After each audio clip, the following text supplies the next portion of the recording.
Forget everything you think you know about the Wild West from the movies. The real story is darker, grittier, and far more fascinating. Today, we're journeying back to the summer of 1876, to a lawless boomtown born from stolen land and gold fever, Deadwood, South Dakota. HBO's incredible series captured the mud, the profanity, and the complex characters, but the reality, even more intense. Picture this: Custer's expedition finds gold in the sacred Black Hills, land promised to the Lakota Sioux. The treaty is ignored. Suddenly, thousands of prospectors pour into a narrow gulch, creating a chaotic camp of tents and flimsy cabins. Within months, 5,000 desperate souls are crammed together. No government, no taxes, no law.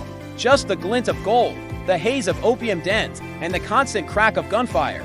This was a place where murders were a weekly event, and even the town's preacher might have been a target for its most powerful sinners. This is the unvarnished story of the real Deadwood. In a town with no official law, justice was a grim joke. Miners' courts, essentially mob rule, decided a man's fate. If you wanted to get away with murder, you just needed more friends or a faster draw than the other guy.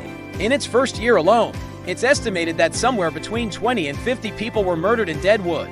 Fights over gold claims, card games, or just a sideways glance could end with a body in the street. The most legendary of these killings happened on August 2, 1876. The famous lawman and gambler, James Butler Hickok Wild Bill, was in town, maybe looking for a job as marshal. He sat down for a poker game in saloon number 10.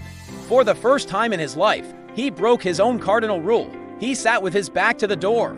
A young, disgruntled man named Jack McCall, nursing a grudge from a previous poker game, walked in, pulled his pistol, and shot Wild Bill point blank in the back of the head. Hickok slumped over the table, the cards in his hand falling to the floor, to black aces and to black eights. The dead man's hand. McCall was initially acquitted by a kangaroo court, but was later retried in illegal territory, found guilty, and hanged. But Hickok's murder was just the beginning of a bloody month. Only 18 days later, on August 20th, the town was rocked by another shocking death. This time, the victim was a man of peace, preacher Henry Weston Smith, Deadwood's first Methodist minister. Smith was a true sky pilot, arriving in May to preach the gospel on muddy street corners, working as a prospector and laborer just to survive. Friends warned him about the dangers of traveling alone and unarmed. His reply was simple: "The Bible is my protection." That Sunday morning, he left a note on his cabin door, gone to Crook City to preach. Back at 3 o'clock, he never returned. His body was found on the roadside, horrifically murdered, his blood-soaked Bible lying beside him. The official story blamed a Sioux war party, as tensions were sky-high after the Battle of the Little Big Horn. But a darker rumor has always haunted Deadwood's history.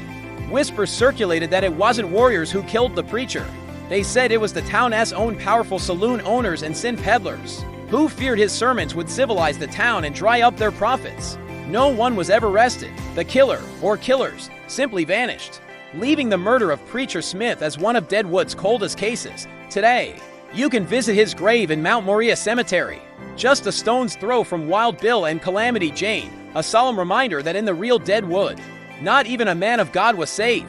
Thanks for watching. If you find these hidden histories as fascinating as I do, be sure to hit that subscribe button and ring the bell so you don't miss our next dive into the past. See you next time.